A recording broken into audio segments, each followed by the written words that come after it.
Hello everyone, welcome back to our channel. और आज हम करने वाले हैं वेस्ट बंगाल बोर्ड के क्लास 6 के ब्लॉसम्स बुक का लेसन नंबर 11। चैप्टर का नाम है द ब्लाइंड बॉय। ये एक पोएम है by Colley Cibber. Let's start. आइए जानते हैं पहले अपने पोइट के बारे में।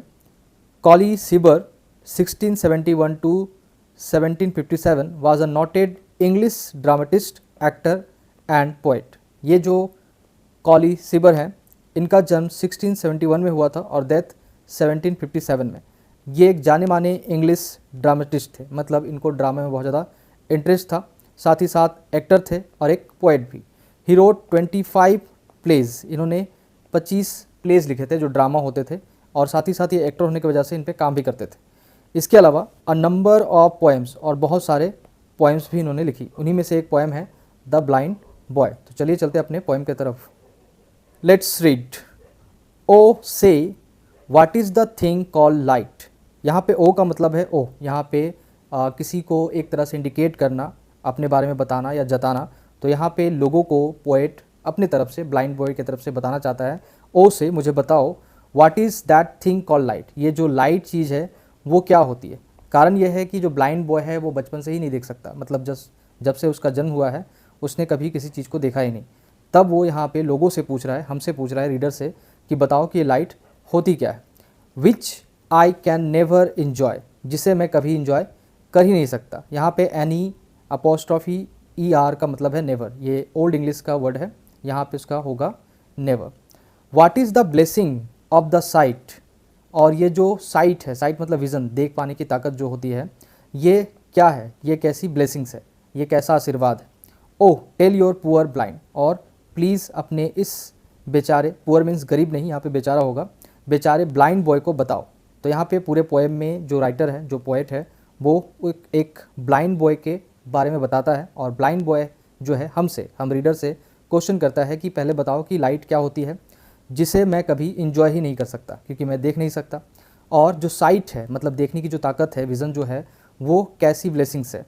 और तुम प्लीज़ मुझे, मतलब मुझ बेचारे ब्लाइंड बॉय को बताओ। नेक्स्ट पैरा में चलते हैं। You talk of wondrous things you see, you say the sun shines bright, I feel warm but how can he then make it day और नाइट। तो यहाँ पे जो पोएट है आगे कहता है, you talk of wondrous, wondrous मतलब फैंटास्टिक, बहुत ही अच्छी चीज़ों के बारे में बात करना। You talk of wondrous thing you see, जो तुम अच्छी अच्छी चीज़ें देखते हो, फैंटास्टिक थिंग्स देखते हो, उसके बारे में बातें करते हैं। You say the sun shines bright, साथ ही साथ कहते हो कि जो सन है वो ब्राइट, चमकता है। साइन मतलब चमकना, ब्राइट मतलब बहुत ही ज़्यादा कलरफुल या फिर बहुत ज़्यादा लाइटी होना। तो साइंस, जो सन है वो बहुत ज़्यादा चमकदार होता है। आई फील हिम वार्म, मैं बस उसकी गर्मी को, वार्म को महसूस कर सकता हूँ। बट हाउ कैन ही, आगे यहाँ पे जो ब्लाइंड वो है वो हमसे पूछ रहा है, how can he then make it day और नाइट। तो वो कैसे दिन और रात बनाता है। अब ये दिन और रात बनाने का क्या बात है, जब सन हमारा राइज़ होता है तो हम उसे दिन मानते हैं, जब वो डूब जाता है तो हम उसे उसके बाद रात मान लेते हैं, जब अंधेरा होना शुरू हो जाता है। लेकिन यहाँ पे एक ब्लाइंड बॉय के लिए दिन और रात क्या ही हो सकती है, उसे तो कुछ पता ही नहीं, उसके लिए हमेशा तो अंधेरा ही है। तो यहाँ पे वो हमसे क्वेश्चन करता है कि सन कैसे दिन और रात बना सकता है। आगे चलते हैं नेक्स्ट पैरा में। माई डे और night myself I make whenever I sleep और play, and could I ever keep awake with me it were always day. तो यहाँ पे आगे जो ब्लाइंड वो है वो कहता है कि मेरे जो दिन और रात होते हैं वो मैं खुद बनाता हूँ। अब मैं खुद कैसे बनाता हूँ, वेन एवर आई स्लिप, जब मैं सो जाता हूँ तो मेरे लिए रात होती है, और प्ले, और जब मैं खेल रहा होता हूँ, जगा हुआ होता हूँ, तो मेरे लिए दिन होता है। चाहे वो मैं सुबह सुबह ही 10 बजे दिन में ही सो जाऊँ तो मेरे लिए रात हो जाएगा, और मैं अगर रात को 3 बजे या 4 बजे उठ करके खेलना शुरू कर दूँ तो मेरे लिए दिन होगा, क्योंकि मेरे सामने तो सिर्फ अंधेरा ही होता है। तो मैं जब जागता हूँ तो मेरे लिए दिन होता है, जब मैं सोता हूँ तो मेरे लिए रात होता है। तो इसमें कोई भी डिफरेंस नहीं है, क्योंकि सन तुम्हारे लिए दिन और रात बनाता है, बट मैं अपने लिए, खुद से अपने लिए दिन और रात बना सकता हूँ। And could I ever keep awake, अगर मैं जाग सका, यानी अगर मैं सो नहीं सका या फिर मुझे नींद ना आए या कोई ऐसी तरीके से जिससे मैं सो ना पाऊँ, तो मेरे लिए तो हमेशा दिन ही दिन होगा। With me it were always day, मतलब मेरे लिए तो हमेशा दिन ही दिन रहेगा। यहाँ पे जो टी है, यहाँ पे आई इनविजिबल कर दिया गया है, इसलिए यहाँ पे इस तरह से लिखा गया है, इसे होगा इट वर। नेक्स्ट पैरा में चलते हैं। With heavy sigh I often hear, You mourn my hapless woe, but sure with patience I can bear a loss never know. With heavy sigh I often bear, you mourn my hapless woe. तो यहाँ पे जो है, जो blind boy है वो यहाँ पे कहता है कि मैंने तुम्हें सुना है, मतलब तुमको हमेशा सुना है, हेयर किया है, तुम हमेशा डिसअपॉइंटमेंट होकर के, मतलब मुझसे एक तरह से कहा जाए तो मुझ पर दया खा करके, क्योंकि जब भी आप किसी ब्लाइंड बॉय को देखें या फिर किसी हैंडीकैप पर्सन को देखते हैं तो आपको ऐसा फील होता होगा कि हमारे शरीर के सारे बॉडी जो पार्ट्स है सब ठीक है, उनके पास वैसा नहीं है। उनको कैसा महसूस होता होगा जब वो कोई काम नहीं कर पाते हो, या ब्लाइंड बॉय है या फिर कोई ब्लाइंड है तो दुनिया को नहीं देख पाता होगा जिस तरह से हम देख पाते हैं। तो हमेशा लोग उसके ऊपर दया करते हैं और गहरी सांस लेते हुए इसके बारे में बातें करते हैं। वो हमेशा इन चीज़ों को सुनता है और कहता है यू मोर्न माई हैप्लेस वो, तुम हमेशा सैडनेस मतलब दुखी होकर के मेरे अनफॉर्चुनेट, हैप्लेस मीन्स यहाँ पे अनफॉर्चुनेट अनलकी चीज़ों के बारे में बात करते हैं। वो मीन्स दुख, सोरो, सोरो मीन्स यहाँ पे दुख होता है। But sure with patience I can bear, तो मैं श्योर हूँ कि मैं अगर पेशेंस रखूँ, अगर मैं धैर्य रखूँ तो इन सब चीज़ों को बेयर कर सकता हूँ, इन सब चीज़ों को अपने ऊपर सहन कर सकता हूँ। A loss I never know, और जबकि सबसे बड़ी बात यह है कि जब मैंने किसी चीज़ को पाया ही नहीं तो मुझे खोने का डर होना ही नहीं चाहिए।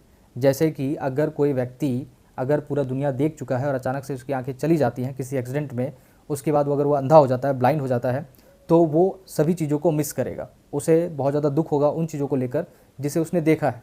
बट वो बच्चा जिसने कभी ज़िंदगी में कुछ देखा ही ना हो, उसकी आंखें बचपन से नहीं है, तो उसे किसी चीज़ का कोई दुख ही नहीं है, क्योंकि उसे कुछ खोने का डर ही नहीं है। लास्ट पैरा है हमारा, then let not what I can not have my cheer of mind destroy, while thus I sing I am a king although a poor blind boy. तो आगे यहाँ पे ब्लाइंड बॉय कहता है कि then let not what I can not हैव, मतलब जो मेरे पास है ही नहीं उसको लेकर के मैं क्यों सोचूं, उसे जाने दो। माई चेयर ऑफ माइंड डिस्ट्रॉय, और उसे सोच कर मेरे जो मन का शांति है वो भंग क्यों करूँ, उसे क्यों डिस्ट्रॉय करूँ, तोड़ूँ क्यों। क्योंकि यहाँ पे जो लाइन है ये बहुत ज़्यादा इंपॉर्टेंट है पोएम के भी हिसाब से और एग्ज़ाम पर्पज़ के हिसाब से। यहाँ पे जो पोएट है और जो ब्लाइंड बॉय है जिसके द्वारा पोएट कहना चाहता है कि जब आपके पास कुछ होगा ही नहीं, यानी कि आप अगर किसी चीज़ को पाना चाहते हैं और उसके पीछे भागते हैं तो आप एक तरह से अपनी लाइफ को बर्बाद ही कर रहे होते हैं। कई बार वो चीज़ें मिलती है और कई बार नहीं मिलती है, और नहीं मिलने पे बहुत ज़्यादा दुख होता है। बट ब्लाइंड बॉय जो है उसे कभी कुछ मिला ही नहीं, मतलब उसने दुनिया देखी ही नहीं, तो उसे पता भी नहीं है कि उसे क्या पाना है और क्या खोना है।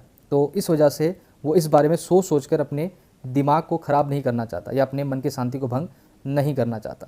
हमें भी ऐसा ही बनना होगा। हम किसी चीज़ को ना पा सके तो हमें उसे भूल कर आगे बढ़ना चाहिए या फिर उसे छोड़ देना चाहिए। कई बार ऐसा होता है कि हम बहुत कोशिश करते हैं पर किसी चीज़ को नहीं पा सकते, हासिल नहीं कर पाते, उसमें सफल नहीं हो पाते, लेकिन हम उसको सोच के उसके बारे में अपने मन के शांति को भंग करते रहते हैं। While thus I sing I am king, जब मैं गा रहा होता हूँ, मतलब कि एक तरह से जो ब्लाइंड बॉय है वो अपने आप में ही एक किंग है, राजा है। वो अपने लिए दिन और रात बना सकता है, उसे किसी भी चीज़ के खोने या पाने का डर नहीं है, उसने किसी भी चीज़ को देखा नहीं है तो उसे भी किसी चीज़ को मतलब सोचने के बारे में भी टेंशन लेने का ज़रूरत नहीं है। इस वजह से वो एक तरह से अपने लिए एक किंग है, राजा की तरह है। वो जो चाहेगा वही करेगा, उसे किसी बात की चिंता नहीं है। ऑल्दो फिर भी अ पुअर ब्लाइंड बॉय, फिर भी मैं एक बेचारा ब्लाइंड बॉय हूँ।